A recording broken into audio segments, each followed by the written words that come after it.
네. 오늘 저희가 좀 살펴볼 자료들은요. 그 SK텔레콤 해킹 사태 이후에 나온 위약금 면제 논란 관련 소식들입니다. 네. 여러 뉴스랑 분석 자료들을 좀 봤는데요. 왜 SK텔레콤이 갑자기 위약금을 면제해 준다고 했는지, 또 면제 신청은 어떻게 하고 언제까지인지, 그리고 이 시점이 왜 또 논란인지 좀 핵심만 짚어보겠습니다. 네, 바로 시작할까요? 네, 좋습니다. 우선 제일 궁금한 건데요. SK텔레콤이 그 해킹 피해 보상으로 위약금 면제를 한다. 이렇게 알려졌는데 사실 이게 정부 조사가 먼저 있었다고요. 아, 네, 맞습니다. 그 점이 아주 중요해요. 이게 뭐 SK텔레콤이 자발적으로 우리가 보상해야겠다. 이게 아니고요. 정부가 조사를 해보니까 SK텔레콤의 어떤 명백한 과실, 그 책임이 있다는 게 확인됐기 때문입니다. 아, 과실이요? 어떤? 네, 조사 내용을 좀 보면 법으로 정해진 해킹 사고 보고 기한 있잖아요. 그걸 어겼고 더 좀 충격적인 건 고객 정보 암호를 이걸 암호화를 안 하고 그냥 평문으로 저장해서 관리했다는 거예요. 네, 평문으로요? 그냥 그대로요? 네, 정말 기본적인 보안 원칙을 안 지킨 거죠. 그러다 보니까 서버 하나가 이렇게 딱 뚫렸는데 연쇄적으로 정보가 다 유출된 걸로 그렇게 파악이 됐습니다. 와. 처음에는 뭐 자기들도 해킹 피해자다 이런 입장이었지만 결국 이런 관리 부실 책임이 드러나니까 부랴부랴 위약금 면제안을 내놓게 된 거죠. 이야, 그 기본적인 보안 관리를 실패했다니 진짜 이용자 입장에서는 어이가 없을 것 같네요. 그래서 나온 대책이 위약금 면제인 건데 그럼 이걸 받으려면 구체적으로 어떻게 해야 하나요? 네, 여기서 제일 중요한 건 마감 기한입니다. 딱 정해져 있어요. 7월 14일 월요일, 바로 다음 주 월요일인데요. 이때까지 SK텔레콤 서비스를 해지해야 위약금 없이 나올 수 있습니다. 이건 뭐 SK텔레콤이 직접 정한 기한이고요. 아, 해지를 해야 되는군요. 14일까지. 네, 맞습니다. 뭐 별도로 복잡하게 신청하고 그럴 필요는 없어 보이고요. 그냥 그 기한 안에 해지하는 것, 그게 핵심 조건인 것 같아요. 그리고 혹시 이미 해킹 사태 발표 이후, 그러니까 6월 24일 이후에 해지하신 분들도 있잖아요. 네네.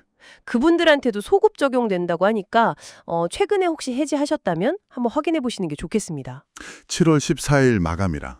근데 이게 좀 공교로운 게 바로 다음 주 그러니까 7월 22일부터는 그 단통법 폐지 아닙니까? 단말기 유통구조 개선법? 네, 맞아요. 시점이 좀 그렇죠. 바로 그겁니다. 그게 지금 논란의 핵심이에요.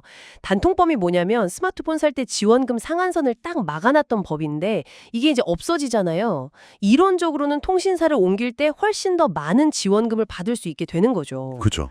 그런데 SK텔레콤이 정한 위약금 면제 마감일이 딱 단통법 폐지 직전이란 말입니다. 아, 그러니까 어쩌면 더 좋은 조건으로 옮길 수도 있는데 그걸 기다릴 수 없게 만들고 그 전에 빨리 결정해라 이런 압박으로 느껴질 수 있다는 거죠.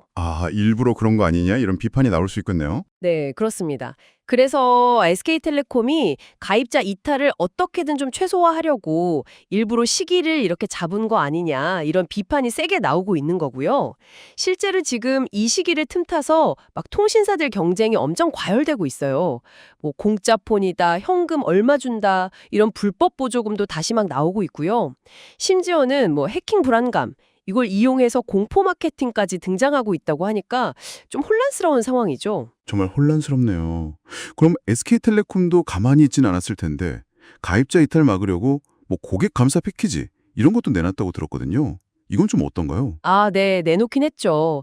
일단 남은 고객들 붙잡으려고 다음 달 요금 50% 깎아주고 연말까지 매달 데이터를 50기가씩 더 준다. 그리고 뭐 제휴사 할인 쿠폰 준다. 뭐 이런 걸 묶어서 발표했어요. 50기가요? 꽤 많이 주네요. 네, 데이터는 많이 주죠. 근데 뭐랄까, 이미 떠난 고객들에 대한 배려는 좀 부족해 보이고 결국은 남은 가입자 붙잡기 위한 이탈 방지책 성격이 좀 강하다. 이런 평가가 많습니다.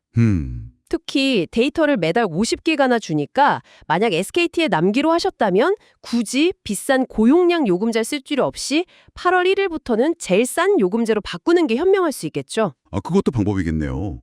그럼 반대로 아예 이번 기회에 SKT를 떠나겠다. 마음 먹었다면 어떤 선택지들이 있을까요? 네, 떠나기로 하셨다면 역시 가장 먼저 떠오르는 건 알뜰폰이죠. 요즘 정말 저렴하거든요.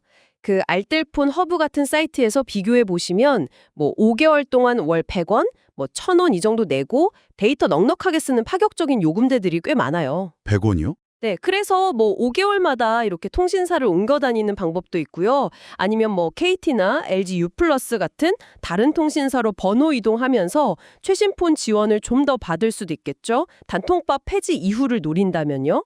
근데 이때는 정말 조심해야 하는 게 그 지원금 빼고 실제로 내가 내는 기기값, 할부원금 이게 얼마인지를 진짜 꼼꼼하게 따져보셔야 합니다.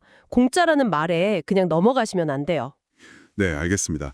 자, 오늘은 SK텔레콤의 위약금 면제 결정 배경부터 왜 이 시점이 논란이 되는지, 그리고 여러분이 고려해 볼 수 있는 선택지들까지 좀 자세히 짚어봤습니다. 결국 이 보안 문제 하나가 시작이었는데 이게 위약금 면제로 또 통신시장 전체의 과열 경쟁으로까지 이뤄지는 참 복잡한 상황이네요. 그렇습니다. 기업에게 있어서 이 고객 정보 보안이라는 게 얼마나 중요한 핵심 가치인지, 또 그게 한번 무너졌을 때 어떤 결과를 가져오는지 아주 극명하게 보여주는 사례라고 할 수 있겠습니다. 이번 일이 좀 다른 기업들에게도 경각심을 주는 계기가 되어야겠죠. 네. 마지막으로 이 질문을 한번 던져봅니다. 통신 서비스를 고를 때 물론 뭐 당장의 가격 할인이나 편리함도 중요하죠. 하지만 내 소중한 정보를 안전하게 지켜줄 거라는 기업에 대한 신뢰 그리고 보안, 이 가치들 사이에서 여러분은 어디에 더 무게를 두시겠습니까? 한번 좀 생각해 보시면 좋겠습니다.